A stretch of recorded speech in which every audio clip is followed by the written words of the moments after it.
This verse said, at the end of the world, the church goer will be getting corrupt. That's why turn away from them. ដូច្នេះហើយយើងត្រូវដឹងថាព្រះបន្ទូលព្រះអង្គបានឲ្យយើងបានបញ្ជាក់ប្រាប់យើងថានៅគ្រាចុងក្រោយនឹងមានមនុស្សទាំងអស់គេថាគេជឿព្រះអង្គប៉ុន្តែនៅក្នុងចិត្តគេហ្នឹងមិនបានជឿព្រះអង្គទេហើយក៏មិនគោរពតាមព្រះទូលព្រះដែរអញ្ចឹងព្រះអង្គឲ្យយើងបែរចេញពីពួកអ្នកដែលគ្រាន់តែនិយាយតែមាត់តែចិត្តអត់ស្ដាប់ប្រា So regarding this question, I guess the other church, the other religion, there is no true salvation. And what about the other denomination? There are lots of the denomination. So we don't focus on denominational teaching. We just focus on Bible only, like the early church. ដូច្នេះហើយយើងទាំងអស់គ្នាកន្លែងនៅពេលដែលយើងទទួលបានសេចក្តីព្រោះយើងកុំជឿលើគេហៅលើវិកាយយើងជឿលើព្រះបន្ទូលរបស់អង្គព្រះគ្រីស្ទ Okay, so this time we just think about two kind of things. One thing is how can we work with God. The other thing is question and answer. One thing is how can we work with God. The other thing is question and answer. ឥឡូវយើងមានពីរចំណុចដែលយើងត្រូវសិក្សាជាមួយគ្នាទីមួយគឺយើងត្រូវដឹងថាតើយើងដើរជាមួយព្រះតាណាហើយចំណុចទីពីរយើងសិក្សាអំពីចម្លើយនិងសំណួរគឺសំណួរនិងចម្លើយ So can you remember how can we work with God? How can we live with God? តើយើងចាំតើធ្វើម៉េចឲ្យយើងបានដើរនៅជាមួយព្រះអង្គធ្វើម៉េចឲ្យយើងធ្វើការជាមួយនឹងព្រះអង្គ Can you remember one by one? You can meditate. How can we? យើងអាចគិតពី3នាទីតែយើងធ្វើយ៉ាងម៉េចដើម្បីឲ្យយើងបានដើរ Can you remember one part? Can you refer to me? How can we live with God? One by one. យើងអាចចាំមែនតែយើងរៀនមិញនេះ Can you remember? បានដើរនៅជាមួយព្រះអង្គហើយយើងធ្វើការជាមួយនឹងព្រះអង្គ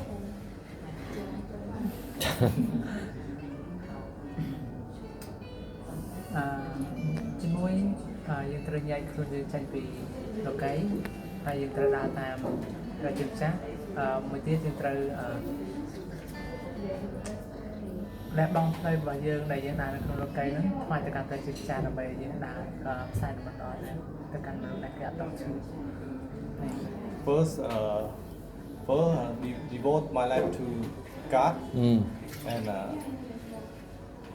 do not follow worldly thing worldly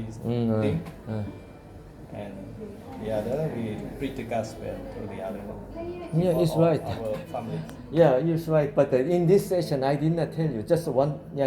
you are right. Just one item, but I did not tell like this. Yeah.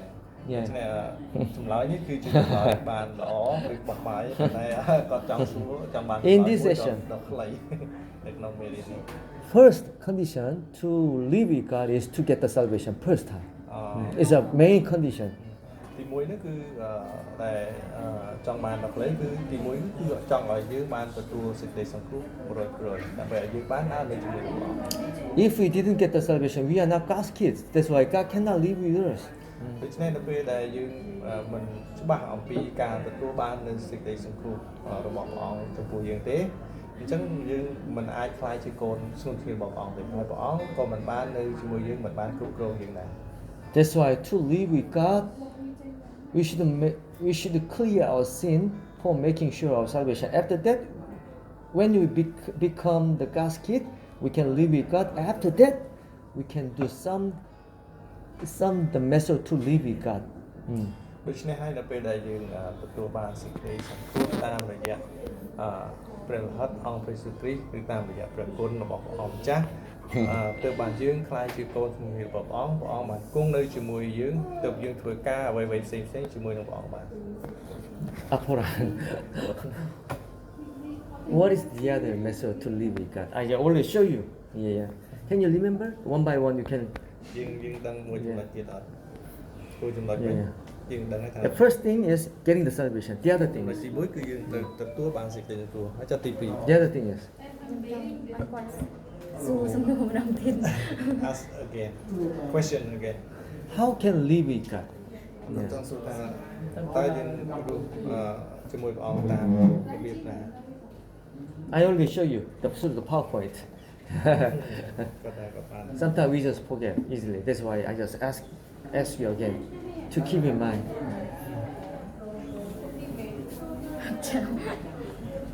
អត់ចាំ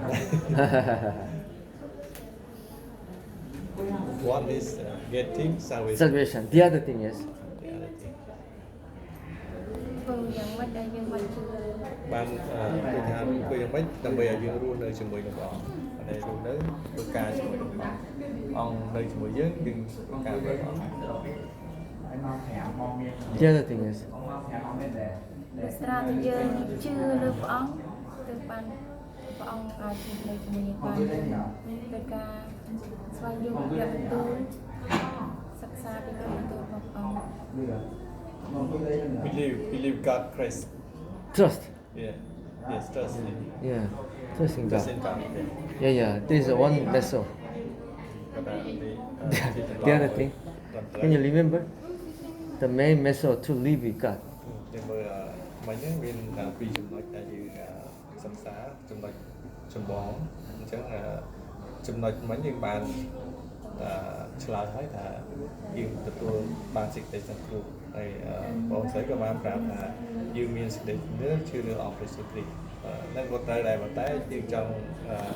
ដឹងអំពីចម្លើយនៅក្នុងមេរៀនហ្នឹងព្រោះចម្លើយពីចឹងយើងឆ្លើយអីក៏ត្រូវដែរសារយើងជឿព្រះអង្គឆ្លើយទៅយើងដឹងថាវាជាទំនាក់ទំនងក្នុងការ The other condition. Can you remember? The ចាំមក one item you can reply to me. One item. ហ្នឹងហើយបងគង់នៅជាមួយយើងបានរស់នៅជាមួយនឹងព្រះ Hmm? Hmm? សម្រាប់យើងជាអ្នកជឿព្រះស្រាប់យើងធ្វើការសេចក្តីស្ដាប់ព្រះបន្ទូលព្រះស្ដាប់បំផុតនិងលះបង់ តែ obey God Oh, right. obey God All right. It's one condition. Right. I already told you. yeah Okay. So let's summarize. How can we live with God? Keep in mind. អញ្ចឹងហើយសូមចងចាំគាត់នឹងប្រាប់ម្ដងទៀតចម្លើយយើងទាំងអស់គ្នាដែលឆ្លើយគឺសិតត្រឹមត្រូវព្រោះដោយសារវាតាក់ទងនឹងសេចក្តីជំនឿរបស់យើងប៉ុន្តែយើងចង់បានចម្លើយក្នុងមេរៀនរបស់យើង One thing is, we should get the salvation. If not, we cannot live with God. ដូច្នេះហើយចំណុចទី1ដែលយើងត្រូវប្រកាសច្បាស់នៅក្នុងមេរៀនរបស់យើងគឺយើងត្រូវតែទទួលបាននូវសេចក្តីសង្គ្រោះអំពីអង្គព្រះយេស៊ូវ What is the salvation? Forgiveness of our sin eternally. Yeah. ដូច្នេះហើយក្នុងដែលយើងទទួលសេចក្តីសង្គ្រោះបានន័យថាព្រះជាម្ចាស់បានលើកលែងទោសយើងអស់កលជានិច្ច At that time, we can become God's kid, and God can dwell with us. ដូច្នេះហើយយើងត្រូវដឹងថានៅពេលដែលព្រះអង្គបានលើកលែងទោសបានយើងស្មើធ្វើបាបរបស់យើងហើយព្រះអង្គបានគង់នៅជាមួយយើងជាកូនក្នុងធានរបស់ព្រះអង្គ And the other thing is, meditating on the Bible. Meditating on the Bible, because Bible is a representative of God. So when you meet the Bible, that means we just meet God.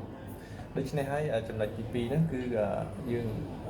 ការអានព្រះបន្ទូលការសិញ្ចឹងគិតអំពីព្រះបន្ទូលរបស់ព្រះ Between each Bible verses, there is a God's presence. ព្រោះនៅក្នុងព្រះបន្ទូលនោះគឺជាគេហៅថាជាកដោឬគឺជាព្រះបន្ទូលព្រះជាបំណងប្រហាតីរបស់ព្រះអង្គដែលចង់ឲ្យយើងធ្វើ Right? When you pray deeply at the time, we just stand before God deeply, secretly. So, ដូច្នេះហើយនៅពេលដែលយើងអានព្រះគម្ពីរយើងអធិដ្ឋានជាមួយព្រះអង្គបានន័យថាព្រះអង្គព្រះមានរបស់ព្រះអង្គបានតាក់ទងជាមួយយើងអញ្ចឹងក្នុងការទំនាក់ទំនងយើងមានភាពជិតស្និទ្ធជាមួយនឹងព្រះអង្គបានន័យថាយើងនឹងគឺនិយាយទៅកាន់ព្រះដោយខ្លួនឯងផ្ទាល់ and when you dwell in the true church's assembly as the true fellowship, Bible said Jesus Christ always move around that true fellowship. That's why whenever we just dwell in the true fellowship, we can live with God. ដូច្នេះចំណុចទី3យើងមិញវាមានចំណុច2សំខាន់ប៉ុន្តែចំណុចទី3ដែលចំណុចក្នុងនោះដែរទី3នោះគឺយើងត្រូវថ្វាយបង្គំព្រះកុំថ្វាយបង្គំតាមរយៈដូចជាគេហៅនិកាយកុំថ្វាយបង្គំនិកាយគឺថ្វាយបង្គំអង្គព្រះយេស៊ូវគ្រីស្ទ And when you obey God's commandments at the time, God promised us to dwell with us. ដូ Yeah. ច្នេះហើយនៅពេលដែលយើងថ្វាយបង្គំព្រះអង្គនឹងគង់នៅជាមួយយើងអញ្ចឹងព្រះអង្គនៅពេលដែលយើងធ្វើអីគឺយើងធ្វើតាមបំណងមហាទេពព្រះអង្គ And also, when you try to commit our matters, our affairs to God, at the time God will lead us. Right. That's why we can say at the time God can live with us. ដូច្នេះហើយនៅពេលដែលយើងរស់នៅយើងថ្វាយការអធិដ្ឋានរបស់យើងទៅព្រះអង្គនៅពេលដែលយើងមានបញ្ហាធំឬតូចអញ្ចឹងព្រះអង្គនឹងបញ្ជៀសបញ្ហាដែលយើងមានព្រះអង្គនឹងដឹកនាំយើងព្រះអង្គនឹងធ្វើបញ្ហានោះពីធំឲ្យទៅតូចឬក៏បញ្ហានោះវាអត់មានកើតឡើងតែម្ដង And eight things is we should separate from the worldly corruption at the time. We can keep our holiness. That's why God can live with us. ដូច្នេះហើយព្រះអង្គរស់នៅជាមួយយើងតាមរយៈការដែលយើងបោះបង់បំណងចិត្តយើងទៅតាមលោកីបានន័យថាខាងបំណងសាច់ឈាមអញ្ចឹងនៅពេលដែលយើងរស់ជាមួយព្រះអង្គផ្នែកឯព្រលឹងមានព្រះអង្គនឹងនៅជាមួយយើងហើយយើងជាកូនស្ងៀមរបស់ព្រះអង្គអញ្ចឹងអ្វីដែលយើងធ្វើព្រះអង្គនឹងសពហាទៅ And last thing is, when you trust God's promise instead of trusting our emotion, our feeling, we can live with God because God cannot stay with us using our emotion or our feeling. Sometimes we can feel, sometimes we cannot feel. But even though we cannot feel, God still live with us. So we should trust God's promise only. ដូច្នេះយើងទៅចំណុចចុងក្រោយយើងត្រូវដឹងថាយើងកុំជឿលើអារម្មណ៍របស់ខ្លួនឯងយើងត្រូវជឿលើព្រះបន្ទូលសន្យារបស់ព្រះអញ្ចឹងហើយដល់ពេលដែលយើងជឿលើអារម្មណ៍ខ្លួនឯងបានន័យថាយើងមិនជឿលើព្រះអង្គទេប៉ុន្តែដល់ពេលយើងជឿព្រះអង្គយើងជឿលើតាមព្រះបន្ទូលសន្យារបស់ព្រះអង្គ So can you remember all of them? យើងចាំបានទាំងអស់ហើយ Can you remember all of them? Yeah. ខ្ញុំអត់ចាំទេ ចាំគេអស់ និយាយហើយ So there is a main condition to live with God. អញ្ចឹងយើងដឹងថាចំណុចដែលយើងបានរៀនបាញ់ហ្នឹងសុទ្ធតែជាគេហៅថាគោលបំណងដ៏សំខាន់ដែលព្រះអង្គឲ្យយើងរស់នៅជាមួយព្រះអង្គគឺរួមបញ្ចូលតាមគោលបំណងព្រះអង្គ Okay, mỗi pi បាទ bảy, សមាន1 2 3មិនមែនធ្វើតាមអារម្មណ៍យើង mỗi pi bảy, ញែកខ្លួនចេញពីអំពើបាបនៃលោកី mỗi pi bảy, ការសិញ្ចឹងគិតលើព្រះបន្ទូលព្រះ mỗi pi bảy, ត្រូវស្ថិតក្នុងការប្រកបគ្នាយ៉ាងជិតស្និទ្ធ mỗi pi bảy, ត្រូវស្ដាប់បង្គាប់នឹងព្រះបង mỗi pi ត្រូវ bảy, ទទួលផ្លូវយើងដល់ព្រះ mỗi pi bảy. បន្តឲ្យខាងត្រូវធ្វើដូចជាលោកឯនោះ Yeah. There is an answer. So keep in mind. ដូច្នេះហើយយើងត្រូវដឹងថានៅពេលរបៀបដើរជាមួយព្រះគឺវាមានប្រមាណចំណុចក្នុង Pastor I think Yeah. full picture Mm. អត់ផលអត់ចាំឡើយ This is the main method to live with God. ហ្នឹងហើយជាគោលបំណងជា But- មេរៀនបងដែលយើង Getting the salvation were omitted. Yeah, getting the salvation were omitted.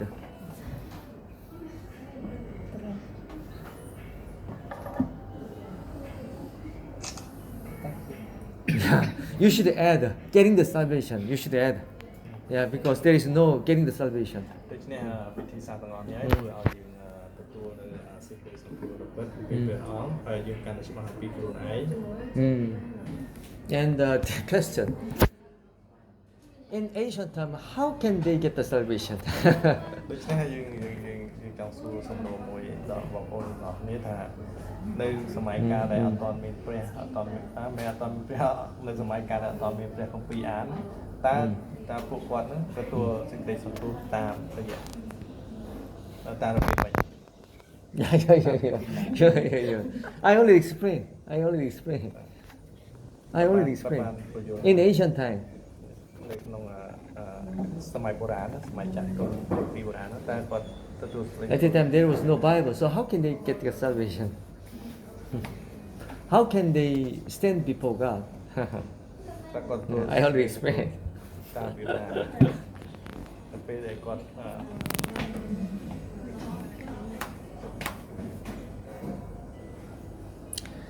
There are two kind of the method, right? Conscious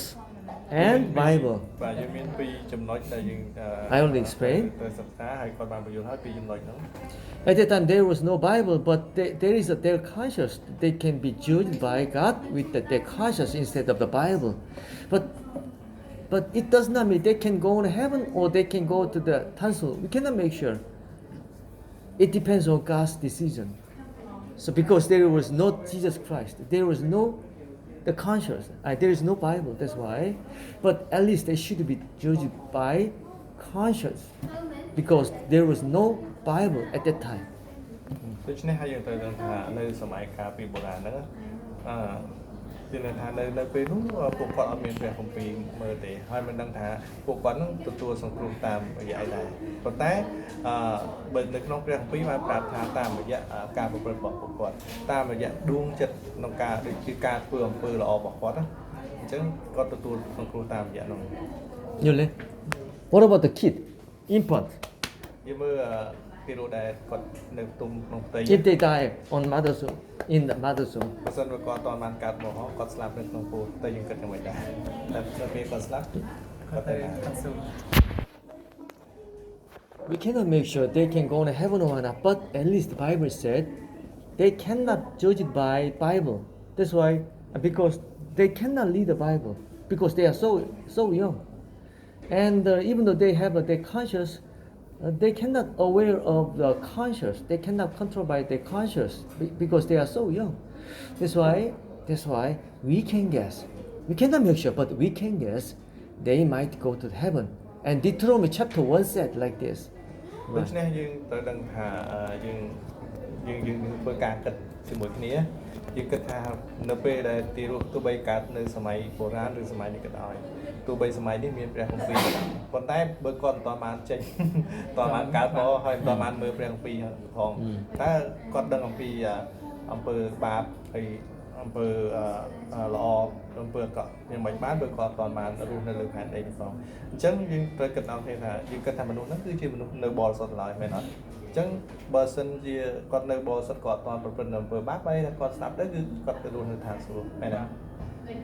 Okay. ដូចសុខលោកគ្រូបាននិយាយថាកាលពីសម័យបុរាណគាត់ត្រូវព្រះអង្គគិតតាមអ្វីដែលគាត់ធ្វើតាមកំណត់ដែលគាត់បានធ្វើចុះបើសិនជាគាត់ប្រព្រឹត្តអំពើទុច្ចរិតតើគាត់ទទួលបានការសង្គ្រោះដោយមិនដែរ និយាយទៅអានេះបើសិនជានិយាយទៅការជំនុំរបស់ព្រះកាលពីសម័យបុរាណណាអញ្ចឹងនិយាយពីតាមការប្រព្រឹត្តបានន័យថាអ្នកប្រព្រឹត្តល្អបានព្រះកាត់ក្តីឲ្យបានទៅនៅឋានសួគ៌អញ្ចឹងបើអ្នកធ្វើអាក្រក់អត់បានទៅឋានសួគ៌ដែរព្រោះដោយសារតាមការប្រព្រឹត្តទីឡត់ អញ្ចឹងមិនគេតែនិយាយថាធ្វើល្អបានល្អ ហ្នឹងហើយដោយសារពីមុនវាអត់មានព្រះគម្ពីរមើលអញ្ចឹងមានសាសនាមករៀនពីមុនណាអញ្ចឹងមុននឹងមានព្រះគម្ពីរបានន័យថាព្រះគម្ពីរវាមានយូរមកហើយមុននឹងសាសនាការទៅទៀតប៉ុន្តែព្រះគម្ពីរនេះវាបានចែកចាយទូលំទូលាយអញ្ចឹងណាដូចជាព្រះគម្ពីរនេះការគេសិក្សាមុនវានៅក្រិចនៅប្រទេសក្រិចហើយសិទ្ធិភាសាក្រិចទេអញ្ចឹងមុននឹងបកស្រាយឲ្យរៀនហ្នឹងត្រឡប់ដល់ប្រទេសផ្សេងៗហ្នឹងវាយូរឆ្នាំប៉ុន្តែសាសនានោះកើតយើងគិតមើល6លានសាសនាទៅទៀតណាអញ្ចឹងមកនៃសាសនាហ្នឹងវាកើតឡើងតាំងពីជំនាន់ដូចជាកាលនៅលោកតាអាដាមហ្នឹងនៅមានព្រះឡើយទេហើយក្រោយមកដូចជាសម័យលោកណូអេអីណាប្រហែលជាចាប់ពីសម័យហ្នឹងមកបានដូចជាមានសាសនាកើតឡើងព្រោះហ្នឹងហើយបំបីសាសនាជាច្រើននៅលើផែនដីនេះ លោកគ្រូចង់តាក់ទងពីរឿងអំពីទីបុណ្យដំឡូងវិញ នៅក្នុងព្រះគម្ពីរហ្នឹងតាក់ទងអំពីវិធីបុណ្យដូចជាខ្ញុំអត់សូវច្បាស់ដែរព្រោះគាត់ថាពិធីបុណ្យនីមួយៗវាធ្វើតាមទំនៀមទម្លាប់វាធ្វើតាមដូចជាគេហៅនិកាយការពិតបើនៅក្នុងព្រះយេស៊ូវហ្នឹងគាត់ធ្វើព្រះអង្គធ្វើតែម្ដងឯងអត់មានឲ្យសិស្សផ្សេងធ្វើទៀតទេពិធីបុណ្យដំឡូងហ្នឹង អញ្ចឹងមុនពេលជំនាន់ព្រះយេស៊ូវយាងមកអញ្ចឹងមានការជំនុំជម្រះបែបការធ្វើល្អបាន ហ្នឹងហើយតាមរយៈការធ្វើការប្រព្រឹត្ត អញ្ចឹងមានលក្ខណៈបែងចែកអំពីការមុនព្រះអង្គយាងមកហើយនឹងក្រោយពេលព្រះអង្គយាងមក ទៅ ព្រោះនៅពេលដែលព្រះអង្គនិយាយមកព្រះអង្គដាក់តួអង្គមួយឲ្យយើងជឿមិនជឿតាមសាសនាប៉ុន្តែឲ្យយើងជឿលើតួអង្គនោះបាទជឿលើព្រះបើមិនជាយើងអត់ជឿលើអង្គព្រះសុគ្រីស្ទទេយើងអត់រួចវិបាកទេអញ្ចឹងនៅពេលអ្នកមានបាបទៅកន្លែងមួយអ្នកអត់មានបាបទៅកន្លែងមួយអញ្ចឹងវាបែងចែកដូចគ្នានៅមុនមានការប្រព្រឹត្តអញ្ចឹងការប្រព្រឹត្តវាមានល្អមានអាក្រក់អ្នកប្រព្រឹត្តល្អនេះនៅក្នុងប្លុកនេះអ្នកប្រព្រឹត្តនៅកំពុងរស់នៅនឹងអ្នកប្រព្រឹត្តអាក្រក់ធ្លាប់មកនេះអ្នកប្រព្រឹត្តល្អចាដូច អានេះតាមតែអ្វីដែលជាកំណត់របស់ខ្ញុំផ្ទាល់ខ្ញុំគិតថាមនុស្សយើងម្នាក់ៗតែងតែមានការអាក្រក់ ហ្នឹងហើយវាមានការប្រច្រាន មានការអាក្រក់ច្រើនខ្ញុំគិតថាអញ្ចឹងព្រោះពេលខ្លះយើងគ្រាន់តែពេលខ្លះកំណត់អវិជ្ជមានរបស់យើងគ្រាន់តែឃើញអ្នកដទៃក៏យើងមើលឃើញគេអត់ល្អ ហ្នឹងហើយ ខ្ញុំមានអារម្មណ៍មួយថាចឹងការពីមុនជំនាន់ព្រះអង្គព្រះយេស៊ូវមកវាមានការពិបាកមែនទែនក្នុងការដែលអត់ទៅបើកចំពោះព្រះ ហ្នឹងហើយអញ្ចឹងមកគេចាស់ពីដើមគាត់ច្រើនថានិស្សិតមួយគាត់ថាឋានសួគ៌ទុកឋានរលងស្រិលបានន័យថាពីដើមមកវាអត់សូវមានអ្នកឡើងទៅឋានសួគ៌ឥឡូវអញ្ចឹងណា ឡើងចង់ឡើងទៅថាសួរនឹងការលំបាក ចឹង ច្រើន ស្គាល់តែគ្រូពេទ្យខ្លះគេអាចនិយាយបានថាគេទទួលជឿព្រះអង្គប៉ុន្តែគេរស់នៅបានលក្ខណៈលោកគ្រូ Okay. អានេះនិយាយទៅវាគឺការរស់នៅយើងដឹងហើយការរស់នៅជាមួយព្រះអង្គនិងលោកីជួនកាលយើងមិនអាចកាត់ក្តីចំពោះអ្នកណាម្នាក់បានទេនេះជាបំណងប្រហែលរបស់ព្រះអង្គអញ្ចឹងគាត់ថាយើងរស់នៅរបៀបផ្សេងពីគេក៏ល្អដែរនេះជាអ្វីដែលយើងរស់នៅតប ចា ខ្លួន ប៉ុន្តែជាធម្មតាបញ្ហាទូទៅនៅផែនដីយើងលោកីយើងតែងតែទោះបីជឿព្រះអង្គមិនប៉ុន្តែនៅតែមានតម្រូវការ ត្រូវពួកអីដោយសារយើងមានសាច់ឈាមដើរជាមែនយើងមិនសាច់ឈាមយើងមិនអត់ទាមការហូបចុកណា Okay. So let's try to think about that the denomination church. Yeah. Which is worst case? Worst church among them? យើងមើល That's យើង of មើល the ក្នុង denomination. ក្នុងនិកាយទាំងអស់នោះយើងមើលយើងសិញ្ចឹងគិតអស់គ្នាថានិកាយមួយណា Which is worst church? គិតថាជានិកាយរបស់ព្រះ Early church, Catholic, Protestantism. Among them, which is worst case?